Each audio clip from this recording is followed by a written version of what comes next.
O livro do profeta Miqueias. Miqueias viveu em uma pequena cidade chamada Moresete, no reino do sul de Judá, aproximadamente na mesma época de Isaías. E ambos os reinos do norte e do sul de Israel haviam se partido há muito tempo atrás e ambos haviam violado a sua aliança com o Deus de Israel. Então, Miqueias avisou que Deus traria o grande império mau da Assíria para tirar o reino do norte e devastar Jerusalém. E também avisou que depois deles a Babilônia traria uma destruição ainda maior. Como todos os profetas, Miqueias falou em nome de Deus para acusar Israel, ou como ele diz no capítulo 3, o Espírito de Deus me deu poder, amor pela justiça e coragem para declarar como Israel se rebelou. E assim, a maior parte desse livro explora as acusações de Miqueias e seus avisos do julgamento de Deus sobre Israel. Mas Miqueias também tinha uma mensagem de esperança que contrariava esses avisos sobre a restauração que Deus traria do outro lado do seu julgamento. E se você se aprofundar no livro conosco, verá como isso funciona.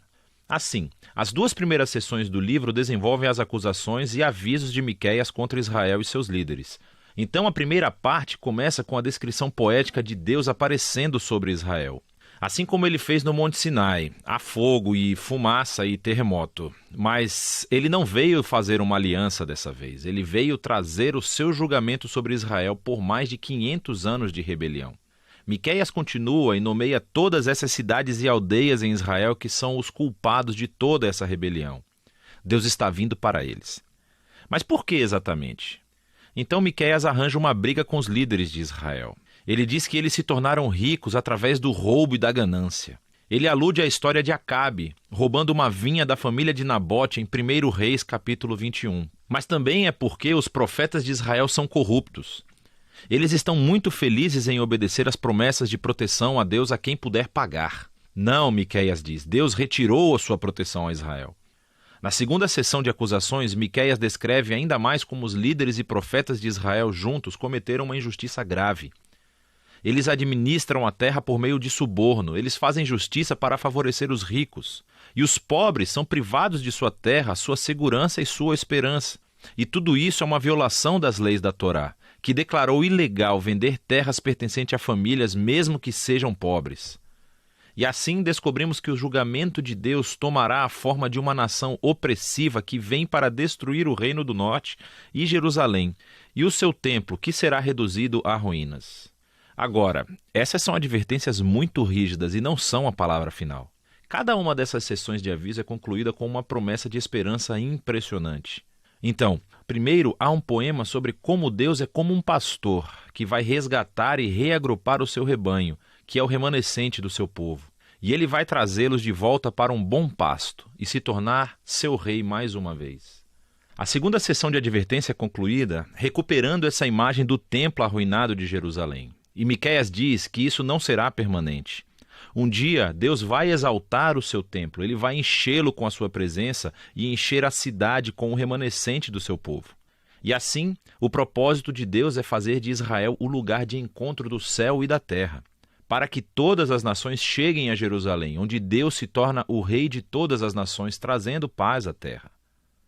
Agora, esses dois poemas conclusivos de esperança são muito poderosos. E a próxima sessão do livro realmente os desenvolve ainda mais em uma série de poemas lindamente concebidos, que são inteiramente sobre a futura esperança de Israel e das nações. Assim, aprendemos que depois do ataque assírio, Israel será conquistado e exilado para a Babilônia. Mas a partir daí, Deus vai restaurar o seu povo e trazê-los de volta para a sua terra. E então aprendemos que na Nova Jerusalém um novo rei messiânico da linhagem de Davi virá. Ele nascerá em Belém e depois governará em Jerusalém sobre todo o povo restaurado de Deus.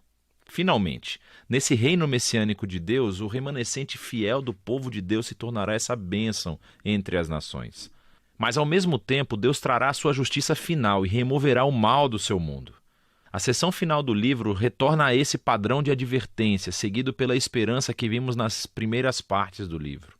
Então, Miqueias expõe novamente as práticas econômicas injustas dos líderes de Israel e como está destruindo a terra e o seu povo.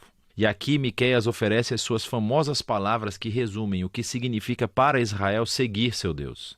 Ele te disse, ó humano, o que é bom e o que o Senhor requer de você: fazer justiça, amar a misericórdia e andar humildemente com seu Deus.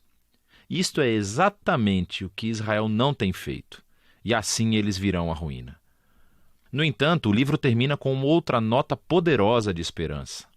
Israel é personificado como um indivíduo que está sentado sozinho em vergonha e derrota. É uma imagem clara da destruição e exílio de Israel.